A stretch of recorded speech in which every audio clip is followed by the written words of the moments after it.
We are so excited to be joined by the man, the myth, the legend, Derrick Williams, Arizona Wildcats legend, and of course, noted Duke killer. Derrick, thank you so much for taking some time out of your day, your morning. I know you're over there in Puerto Rico. I don't know what quite. It's I guess it's just afternoon there. Yeah, it's 12:30, so it's just finished working out a little while ago and have a game tonight. But this is a good experience, so I'm excited to talk Arizona basketball.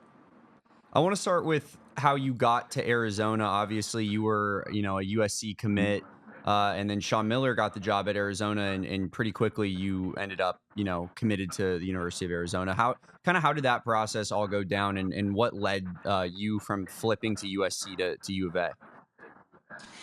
Um, at the time, I really wanted to stay close to home, and that was, I think, a big thing of why I was signed to USC in the beginning. And then it was kind of like a just like a whirlwind. Like after my high school season had ended, that's when Tim Floyd and everything had happened with that coaching staff, and so now everybody has an opportunity to leave if they wanted to, And I think at that specific time, I just it was a flip of like 6 months maybe that I just was thinking about it. Like if this does happen, then I think a different opportunity for me. I'm gaining more knowledge of basketball. I'm looking at different Pac-10 schools now, and I think that Arizona could be a good fit for me basketball-wise. I really wasn't worried about like who's there, who's. I think me and Sean Miller and the coaching staff, we were all coming in at the same time, and it was just a good feeling that I wanted to be a part of something that was kind of fresh. Um, we're both in the same position, so I thought that that was the best point of my basketball career at that time. Yeah, you guys, there was a contingency, right, of a couple of USC commitments that kind of flipped Mhm. over to Arizona, and kind of the core Yeah. of that roster that ended up beating Duke. But real quick, this is a little bit off tangent, but I wanted to just ask, just because it's so prevalent. Sean Miller just Mhm. got the job at Texas. How do you feel Yeah. about your guy getting a new position? That's awesome, man. It's a big congrats to him. I think everybody knows what type of coach he is. He's a motivator. He's won at every single place that he's been at, and I think that's a testament to him and his coaching staff that he brings along. It's like a all in one that you get, and so I think with Texas, it's a bigger program than Xavier, and I think he's just going to bring in bigger recruits, bigger time players. I think, and that's going to lead into possibly a championship for him. And I think it's a good thing for him, especially with the last few years of what's going on and him bouncing back, and it's good for him and his family. So I'm happy for him. Go ahead. No, you go. Okay, yeah, no, I was gonna ask you because obviously you talk about the talent that you can bring to a team like Texas and that kind of a Mhm. program, but Duke, you can also bring quite a lot of talent to Duke, right? And you are no Yeah, stranger to playing against a talented Duke team. yeah. Can you talk to us, obviously, about that great 2011 experience and just what was that like? Do you have any memories from that game? Were you just too locked in the zone? Like, tell us all about that. Yeah.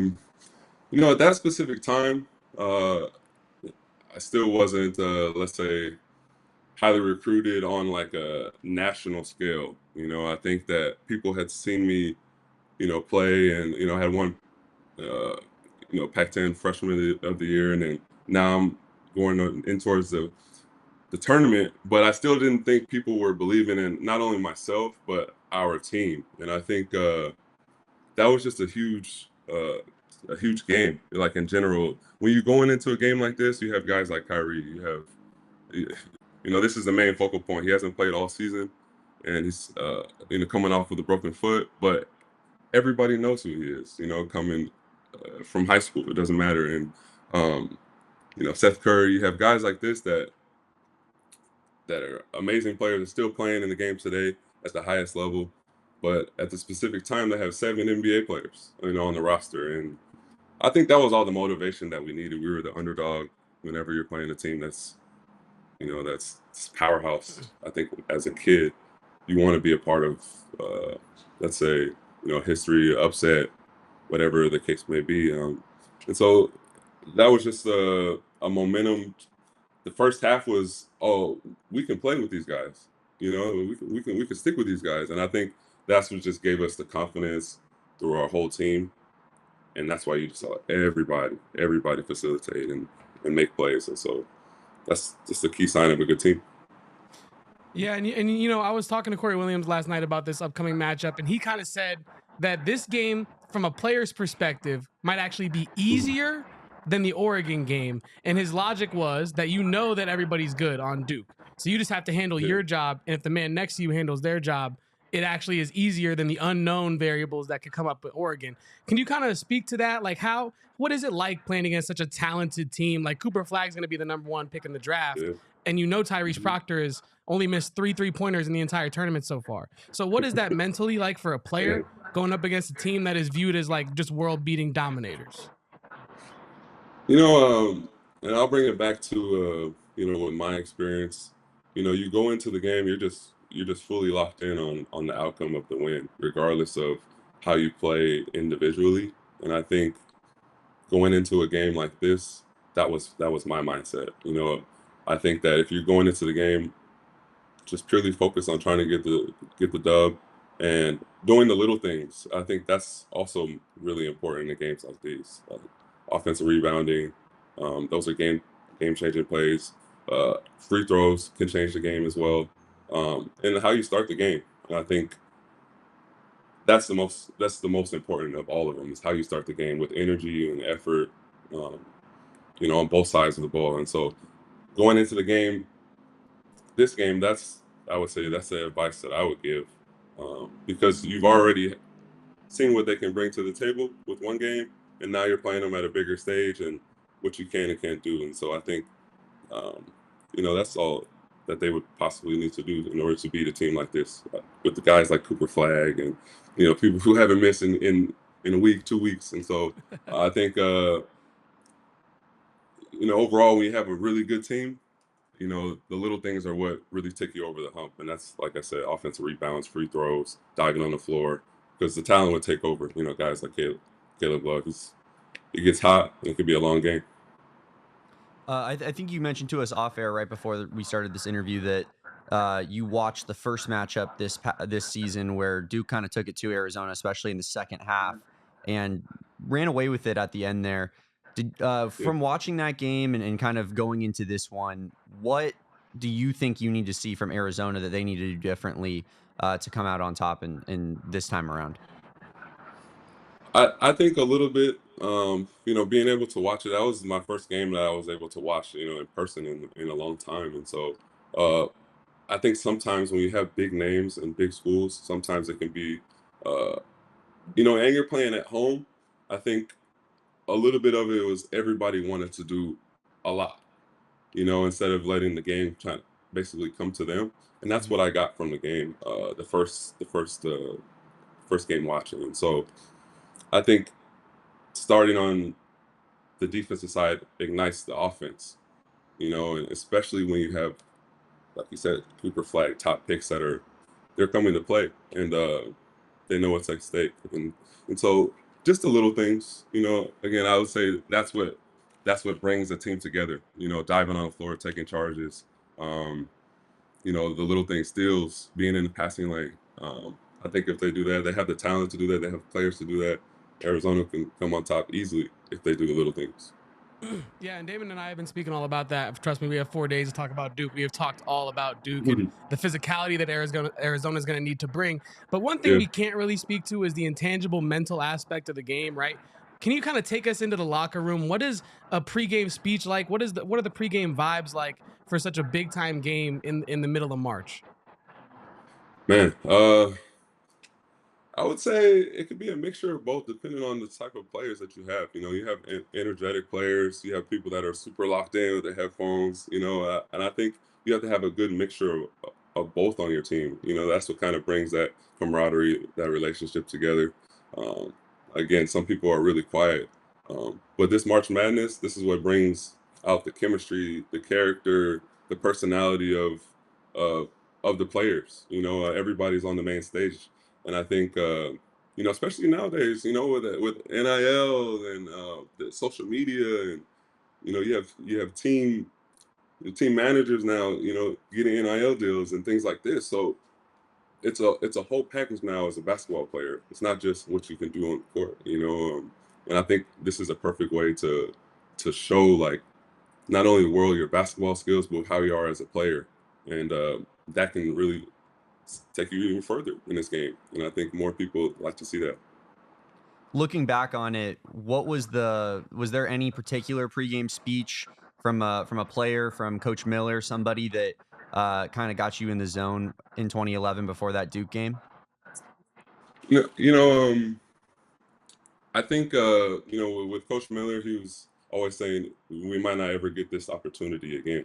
And I think whenever you have that in your mind, sometimes it puts pressure on people, but also it makes you play at the highest level with energy and effort. And I think that was what I remember vividly is, you just want to continue to play hard for your school, for your family. This is the biggest stage. And I think when you have that mentality and a coach behind you that believes in you, anything can happen. And I think that's why, the second half of that game was so much different, so much different than the first half.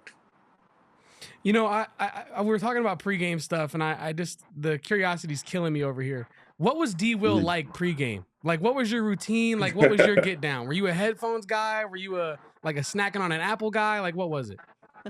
Well, no, I mean, I'm just all energy, man. I'm all energy. I think that's the main thing. I think I can just open up the room, and I think that's what I can bring to the table. I think not I'm a likable guy, but I'm not really one that's all over the place. But I like to just zone in. I got my headphones on. I think people know when people are super locked in and ready to go. But overall, man, I'm calm. I'm ready for the game. When it's game time, I'm locked in. I'm not super, all over the place. Some people are, some people aren't. But to each his own, man. And that's why you're a professional, right? That's why you do what you do. You get paid the big bucks. Let's talk a little bit more about this year's team. I know you said you haven't got out, you haven't got out to McHale as much as you might have wanted to this year, but I know you're still tapped in with the Wildcats. Who's your favorite player on this year's team to watch, and what makes it that way for you? I think it's Caleb Love, for me. And I think, after my first experience at the game was, again, like I was saying, I went to the Duke game that was at home. And after the game, I had a chance to talk to him for a good, 3-4 minutes and, got to exchange numbers. And so, I had sent him a long text. And throughout the season, I can see just the growth of the player that he's becoming, and I think more people, the interview last game after the game with everybody standing behind him, that's like the highlight, for me. I think everybody believes in what he says because he's bringing it on both sides of the court. And that's really what I was talking to him about when I saw him in person. And so, it's great to just see it come to fruition and the point that they're at in the season, not only because of him, but, I think when you're a good player on a really good team, you're going to get the ups and the downs of what happens. And so when you can bounce back from games that aren't so good or not up to par of your own standards, I think that's what shows what type of player he is. And so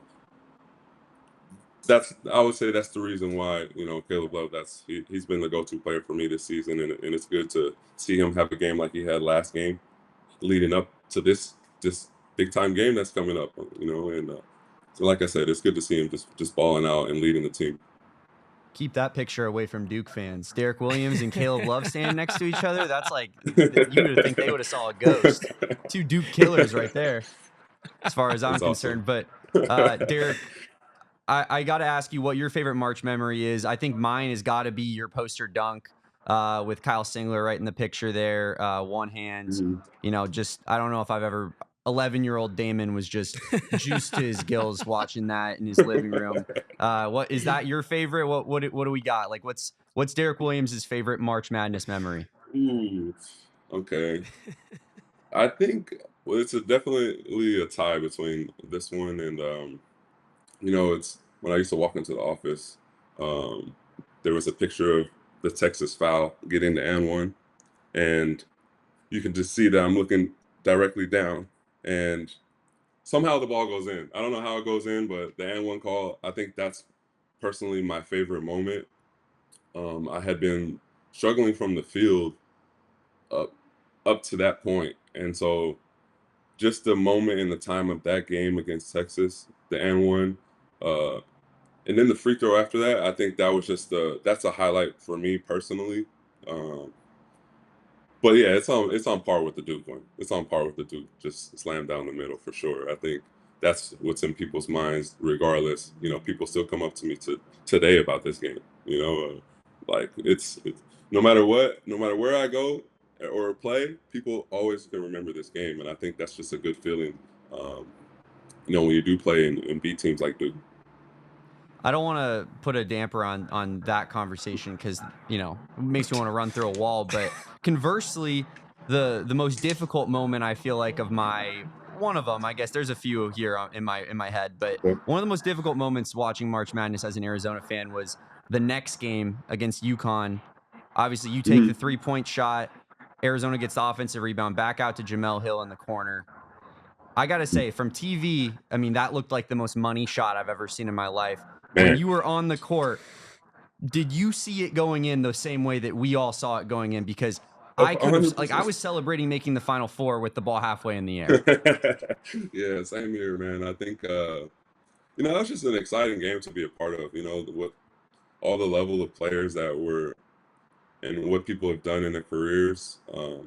From these games, I think it's a highlight itself, man. You have Kemba Walker and people like this, but it's it's like when the game is coming down to the line, I'm thinking both the shots are going in.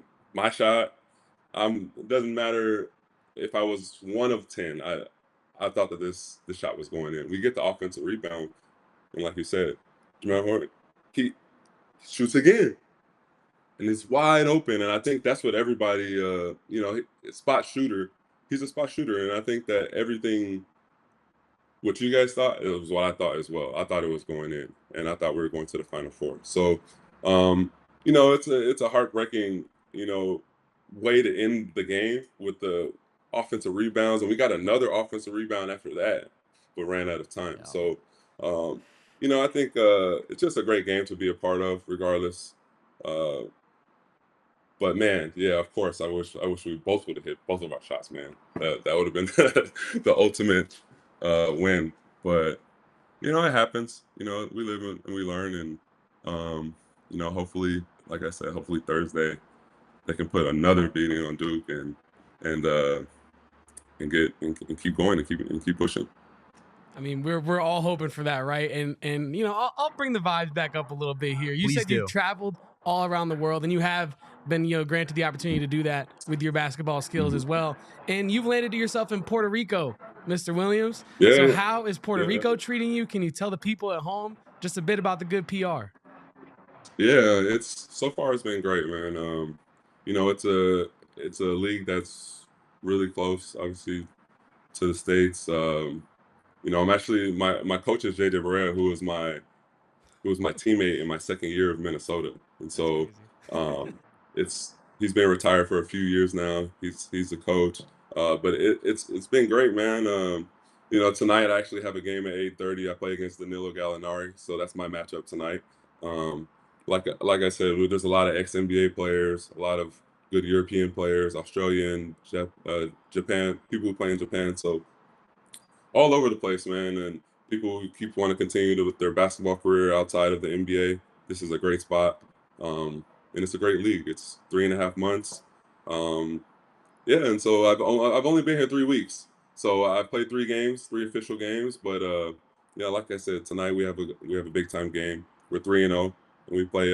My matchup tonight is Danilo Gallinari. So he's a guy that I looked up to when I was first coming into the NBA, um, and I was just looking like checking how old he is, and I'm like, damn, he's 36, and he's still out here balling. So it's good to see, man. You have people who still believe in the dream, and so when you keep going, you keep pushing. It's just good to see when you see guys that you grew up watching still playing. So, but yeah, so far, man, it's been good. I'm on the island. I'm on the beach.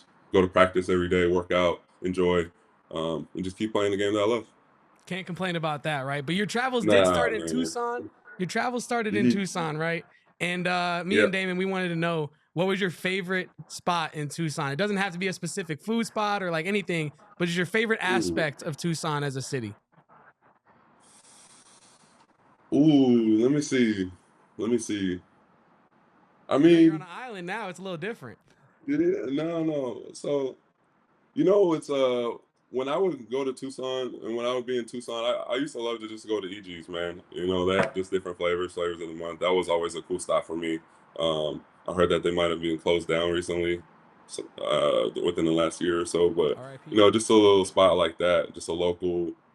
I'm more of a local guy. I try to support like local businesses and not so much like, let's say, Starbucks and just in a smaller city like Tucson. So, but yeah, it's I would say EG was one of my hot spots when I was out there. I don't think they closed all the EGs. They did declare bankruptcy, so I know they got some stuff going on, but a little bit of saving grace. I Well, think we we can gotta They're get get you. it going back through going, something. man. We gotta I get it think we back can get going. you What's some going EGs. down? Yeah. Real quick before we get you out of here, I want to bring it back to Duke. Obviously, there's a lot of parallels with the Duke team that you guys played versus this Duke team. I know you don't pay attention to Yeah. this kind of stuff like, me and Kevin do, but 9.5-point spread is the exact same. Duke's a 1 seed, number 1 overall pick on the other team. What kind of like, just take me through the thought process of, a opposition player going up against a guy like a Cooper Flagg, like a Con Knipple, like a Jaden Proctor, who are big time recruits and have a lot of name notoriety going into the game, going up against those guys. Well, I think the best part about this game is you've already have proof of the first game. Of knowing that you can win, but doing the small things that come in the game. And watching the game there in person the first time, regardless of the type of players and the talent that they have, I think that anybody can be beaten. And I think that's just the confidence that you know, when I was playing and our team had, and I can see the confidence that this current team has in Arizona. It's been building, not just from this season, but from last season. And I think when you have a high level university versus another high level university, regardless, and in this case, they've had, March Madness history. That itself speaks for itself. Regardless of who's playing, and who's not playing, and so, but these type of games are what going to bring out, you know, the best players, and I think that's what I'm excited to see on Thursday. You're going to see players that maybe are being looked over that are going to come ready to play and maybe surprise people, and those are the people that I enjoy watching. And so, um, it could be a different player than what everybody's thinking. So that's what March Madness can bring, and I'm excited when you're technically the underdog against you know a giant in Duke. And so I think with that coming, I think Arizona is ready for this, and we have proof in history that it can be done. So you think they're ready. Damon and I think they're ready. But I'm going to put you on wax right now, on record. What is the official prediction from Derrick Williams for Thursday night's game? Okay. Well, I got Arizona by 5. I got Arizona by 5. Bang.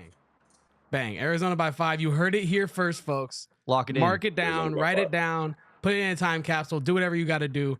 I know it's game day, Derrick Williams. We don't want to take up too much of your time. We really appreciate you stopping by and talking with Damon and I. I know Damon appreciates it as well. No, I appreciate you guys for having me, man. It's definitely do something again. Maybe, after this Thursday game, maybe we do something next week and then talk about it. So that would be awesome. You say jump. Talk We say about how some of the high. things.